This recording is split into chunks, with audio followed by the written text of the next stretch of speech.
On connaît tous le triangle des Bermudes, cette mystérieuse zone de l'océan Atlantique où des navires et des avions auraient disparu sans aucune explication. Mais ce que l'on sait moins, c'est qu'en France aussi, il existe une région entourée de mystères dans laquelle des phénomènes inexpliqués se sont déroulés.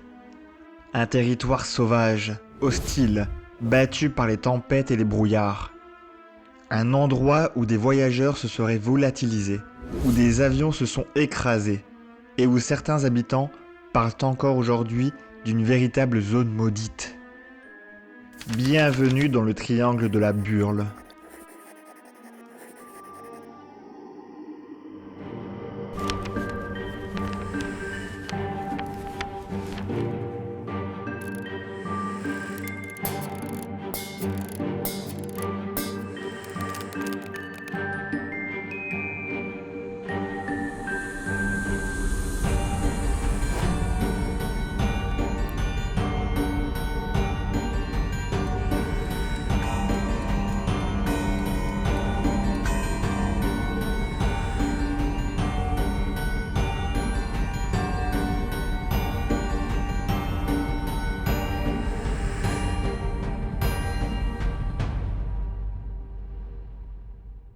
Le triangle de la Burle est une zone géographique qui se situe entre la Haute-Loire et l'Ardèche, sur les hauts plateaux volcaniques du Massif central.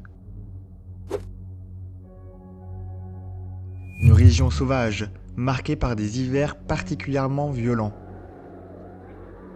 Le mot burle viendrait d'ailleurs d'un terme occitan désignant un vent glacial extrêmement puissant, capable de soulever la neige et de provoquer de véritables tempêtes blanches. Le mot choisi est loin d'être anodin. Dans cette région, les brouillards peuvent apparaître brutalement. Les vents dépassent parfois des vitesses impressionnantes. Et la visibilité peut tomber à seulement quelques mètres. Pendant des siècles, traverser ces plateaux représentait un véritable danger. Avant l'arrivée des routes modernes et du GPS, de nombreux voyageurs se perdaient dans la neige. Certains mouraient d'épuisement ou d'hypothermie. D'autres disparaissaient sans laisser de traces. Cette atmosphère rude et hostile a progressivement nourri les croyances locales. Et avec le temps, la région va acquérir une réputation beaucoup plus inquiétante.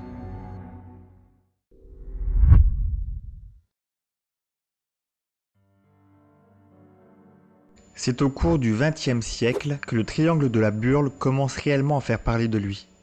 La raison ? Le nombre inhabituel d'accidents aériens signalés dans cette zone.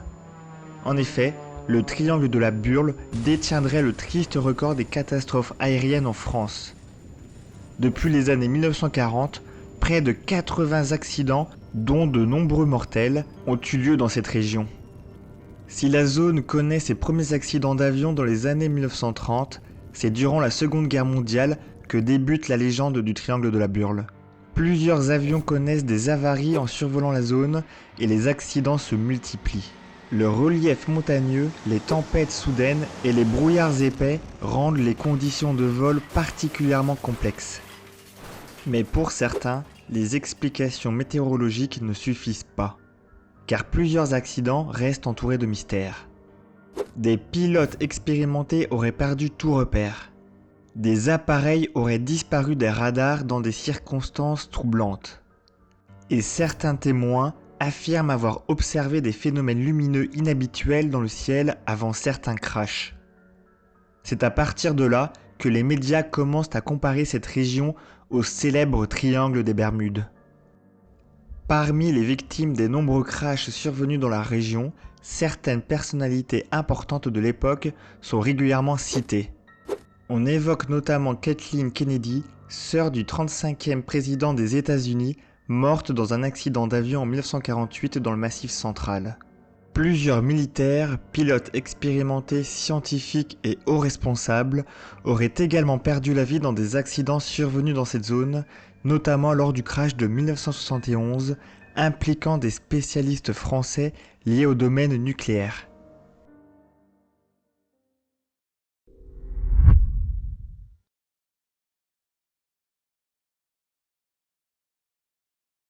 je vous propose de faire tout de suite le point tel qu'on peut le faire en ce moment à propos de cet accident d'avion qui a fait 21 victimes. L'appareil s'est écrasé, vous le savez, dans l'Ardèche. À bord, il y avait des officiers et des savants atomistes. Une colonne de pompiers et de gendarmes devait rejoindre l'épave ce matin, mais une atmosphère de secret règne un peu autour de l'appareil, ce qui laisserait supposer que certains documents importants, éventuellement, pourraient se trouver dans les bagages des atomistes français. Ça n'est là, bien sûr, qu'une hypothèse. Aux côtés des nombreux avions civils associés au triangle de la Burle, plusieurs appareils militaires français et étrangers se sont également écrasés dans la région. L'espace aérien du Massif central étant régulièrement utilisé comme zone d'entraînement pour les avions de chasse, de nombreux accidents s'y sont produits au fil des décennies. Mais parmi tous ces drames, l'un des plus marquants reste celui du 21 janvier 1971. Ce jour-là, un bimoteur de l'armée française s'écrase près de Méziac, en Ardèche, en plein cœur de la zone du triangle de la Burle. À son bord se trouvent plusieurs figures majeures du programme nucléaire français, dont des hauts responsables du commissariat à l'énergie atomique, en route vers le site du Tricastin. Après le crash, qui fait 22 victimes, d'importants moyens sont déployés pour sécuriser la zone et surtout récupérer les documents classés secret défense. La version officielle évoque un givrage de l'appareil dû aux conditions météo extrêmes. Mais certains éléments vont rapidement alimenter les spéculations. Selon plusieurs témoignages, les débris auraient été dispersés sur une très large zone, ce qui pourrait davantage évoquer une explosion en vol qu'un simple crash au sol. Et surtout, une rumeur va profondément marquer l'affaire. Comme indiqué précédemment, les secours auraient retrouvé 22 corps, alors que seulement 21 passagers étaient officiellement à bord. La presse de l'époque parle alors du mystérieux 22e passager. Erreur de décompte ? Passager clandestin ? Un terroriste ? Autre chose ?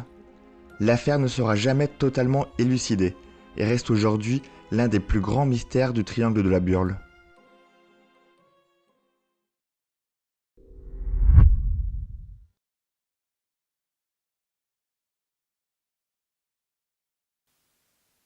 J'ai vu un avion qui longeait, qui montait là, en direction de Lourdes, qui venait en direction de Lourdes. Et puis quand il est arrivé en face du pylône, il est retourné, et il s'est abaissé, et j'ai rien plus vu. Et puis on a vu de la fumée, et même les gendarmes l'ont vu. Et alors vous pensez que c'est un avion donc, qui a pu s'écraser Eh oui, je pensais que c'était un avion qui a pu s'écraser, il y en a beaucoup qui l'ont vu. C'est-à-dire que la fumée s'est Eh oui, produite ça tout de fait la suite fumée. après Ah oui, tout de suite après qu'on n'a plus vu l'avion. Alors qu'est-ce qui s'est passé? L'avion volait normalement à ce moment-là? Ah ben c'est-à-dire il a tourné en face de le pylône, et alors il a tourné en bas.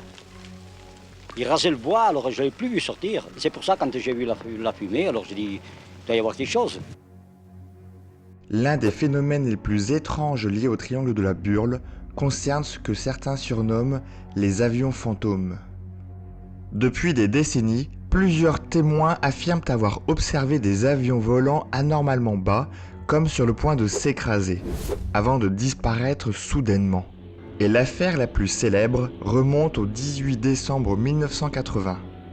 Ce jour-là, de nombreux habitants aperçoivent un appareil semblant en difficulté dans le ciel, du côté du Puy-en-Velay.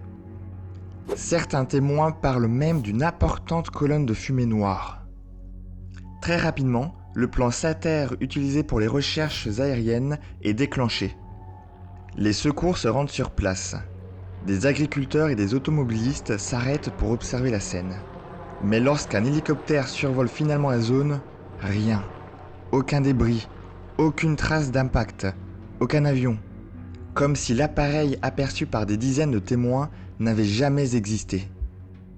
Avant d'enchaîner sur les différentes théories, si vous appréciez ce type de contenu, n'hésitez pas à liker la vidéo et à vous abonner à la chaîne. C'est super important pour moi pour que je puisse continuer d'écrire les pages de mon grimoire et vous faire découvrir d'autres mystères.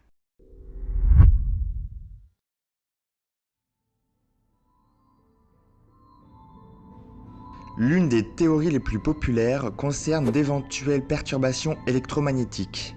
Selon certains passionnés, le triangle de la Burle pourrait provoquer des anomalies capables de dérégler certains instruments de navigation. Cela pourrait expliquer des pertes de repères chez certains pilotes ou encore certains comportements inhabituels rapportés au fil des décennies. Aucune étude scientifique n'a cependant démontré l'existence d'un phénomène électromagnétique anormal dans la région. Mais cette hypothèse reste régulièrement évoquée lorsqu'on parle du triangle de la Burle. Une autre explication repose sur la géologie particulière du territoire. Le triangle de la Burle se situe sur une ancienne zone volcanique du Massif central, riche en basalte et en formations rocheuses atypiques. Pour certains chercheurs amateurs, cette géologie pourrait provoquer localement certaines anomalies magnétiques ou atmosphériques. Ajoutés au relief montagneux et aux conditions météo extrêmes, ces éléments pourraient contribuer à désorienter les voyageurs et les pilotes. Une théorie rationnelle, mais qui continue malgré tout d'être débattue. Parmi les phénomènes les plus intrigants évoqués dans la région figurent également les foudres sphéroïdes. Aussi appelées foudres en boule, ces manifestations extrêmement rares prennent la forme de sphères lumineuses capables de se déplacer de manière imprévisible. Certains témoins décrivent des lumières silencieuses flottant dans le brouillard ou traversant le ciel avant de disparaître brutalement. Pour certains spécialistes, ces phénomènes naturels pourraient expliquer une partie des observations étranges associées au triangle de la Burle. Et évidemment, les théories les plus spectaculaires ne tardent jamais à apparaître. Depuis plusieurs décennies, certains passionnés établissent un lien entre le triangle de la Burle et des observations d'ovnis. Les lumières mystérieuses aperçues dans le ciel auraient, selon eux, une origine extraterrestre. D'autres vont encore plus loin. Certaines théories du complot évoquent l'existence supposée de bases militaires secrètes dissimulées sous les montagnes du Massif central. Des installations cachées où seraient menées des expérimentations confidentielles, comme la célèbre Zone 51 aux États-Unis. Et bien évidemment, aucune preuve sérieuse ne vient confirmer ces affirmations, mais la frontière entre la fiction et la réalité est parfois floue, et le manque de réponses nourrit facilement les théories les plus folles.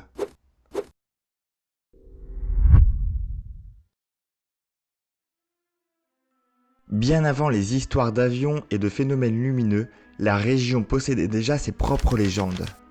Les anciens racontaient que certaines tempêtes semblaient vivantes. Des voyageurs disaient entendre des voix dans le brouillard. D'autres affirmaient apercevoir des silhouettes au loin, avant qu'elles ne disparaissent dans la neige. Dans certains récits locaux, le vent de la Burle était presque considéré comme une force maléfique capable d'égarer les hommes. Et lorsqu'on se retrouve seul, au milieu des plateaux enneigés, dans un silence seulement brisé par le vent, il devient facile de comprendre pourquoi autant de mythes sont nés ici. Le triangle de la Burle reste aujourd'hui l'une des zones géographiques les plus mystérieuses de France. Pour certains, il ne s'agit que d'une région montagneuse dangereuse, victime d'une réputation amplifiée par les médias et les légendes. Mais pour d'autres, les affaires liées aux phénomènes lumineux et aux avions fantômes restent encore difficiles à expliquer.